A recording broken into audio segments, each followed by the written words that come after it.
Hello, and welcome to CarePro Worksite Wellness's presentation on crushing calories. When it comes to your well-being, you are what you eat. If you're trying to maintain weight, lose weight, or build muscle and endurance, crushing calories can help reach your goals.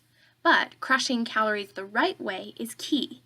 Today, we'll talk a little bit about the best ways to attack useless calories and utilize beneficial calories to build the well-being profile you're after. When taking an inventory of your diet, it's not only important to think about the quantity of food you consume, but also the quality. While counting and reducing calories will obviously result in weight loss, it's important to remember that the quality of calories do matter. By intentionally choosing higher quality calories like lean protein, non-starchy vegetables, and healthy fats, you can lose or maintain weight while improving your body's efficiency and overall health. In particular, you can improve your blood chemistry, your blood pressure, and your belly size, resulting in more energy, less hunger, more focus, and a happier mood. The benefits of physical activity are undeniable, and while we definitely want everyone to be physically active, we also want to remind you that you can't outrun a bad diet. Most of your progress, about 80% in fact, should come from your diet, and the remaining 20% from exercise. Just because you join a gym or buy a treadmill doesn't mean you can eat excess junk. A cleaner diet will help fuel those muscles for better workouts and quicker results. We've said it before and we'll say it again. Abs are made in the kitchen. You should definitely incorporate core workout into your workout routine because it improves posture, balance, and performance.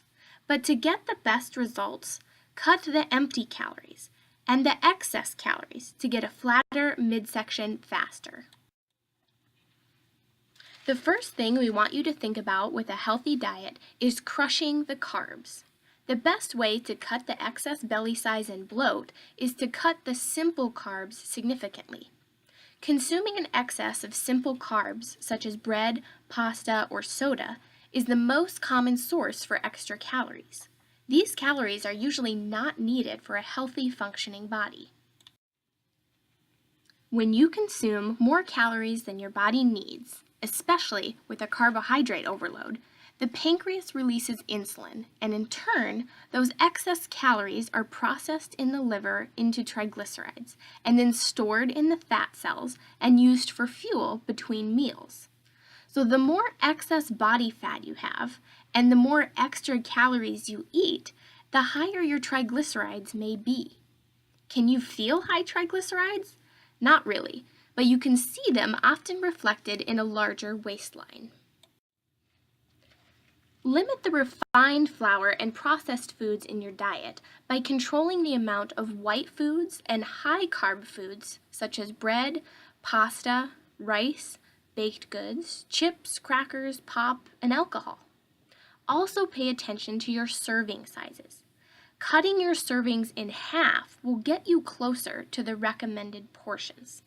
Example, most people have about 1 cup of rice, which is about the size of a baseball, equaling 240 calories. However, the appropriate serving size for rice is half a cup, equaling only 120 calories. Instead, fill up on high fiber carbs like vegetables, which are like sustained release fuel. It takes longer to digest the fiber, so a good rule of thumb is making half of your plate vegetables. Another important point to consider is crushing the cuts. Choosing lean protein is key for muscle building and feeling full. A lean protein has fewer calories per serving and less saturated fat. This helps you build muscle while crushing your calories at the same time. The recommendation for red meat is once per week or less, and that includes both beef and pork. Best choices are going to be the lean poultry, fish, and plant sources. Portion size for cuts is also important. Think of a deck of cards when consuming your protein choices. Use the cuts of chicken or fish as a side to your veggies, and you'll cut calories at each meal. Here is a list of lean protein choices and the amount of protein found in each. You'll see that chicken is at the top for most protein. Also, pay attention to the corresponding serving size. Next, we want you to crush the calories in your beverages.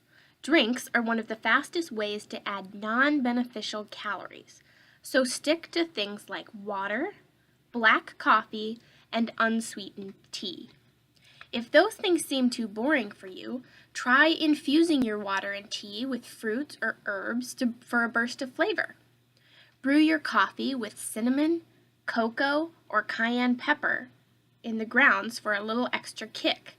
This helps give flavor without the high calories of syrups or creamers. Also, kick the sugar cubes to the side. Avoid any drinks that have sugar, such as pop, alcohol, specialty coffees, and juices. While we're on the subject, let's talk about crushing the cubes. Start to pay attention to food labels on processed foods. A good rule of thumb is only buying and consuming foods that have 9 grams of sugar or less per serving. This will help you reduce calories as well as diabetic risk. But beware, often foods that are labeled as healthy or low fat are higher in sugar to mask the loss of flavor from less fat. So controlling calories could be as simple as cutting out pop and other products with extra added sugars. Next, we want you to crush the calories in general, and you can do that with portion control. Portion distortion is rampant in the dining in and out industry. Portions have doubled and tripled in the last 20 to 30 years. Just by cutting your portions in half, you can improve your blood chemistry as well as your weight. Use my plate as an example. Center your meal around the vegetable, with everything else functioning as a side. The number one way to lose weight is to track your food. By being aware of what you eat as well as how much you eat will give you insight on how to improve your eating habits and potentially motivate you to eat less if you have to write it down. Finally, we want you to crush the couch by jumping off it and adding physical activity to your day. When you elevate your heart rate, you're doing physical activity. Target 30 minutes at least 5 days a week. If your life is hectic, start with 10 minutes a day. Work up to 3 10-minute intervals, and there you have your 30 minutes. Don't forget, you can fit in everyday exercise by doing things like parking further away, taking the stairs instead of the elevator, and walking during halftime at practices or games. Thank you so much for listening. Contact CarePro Worksite Wellness with any questions, comments, or concerns. Now go out there and crush those calories.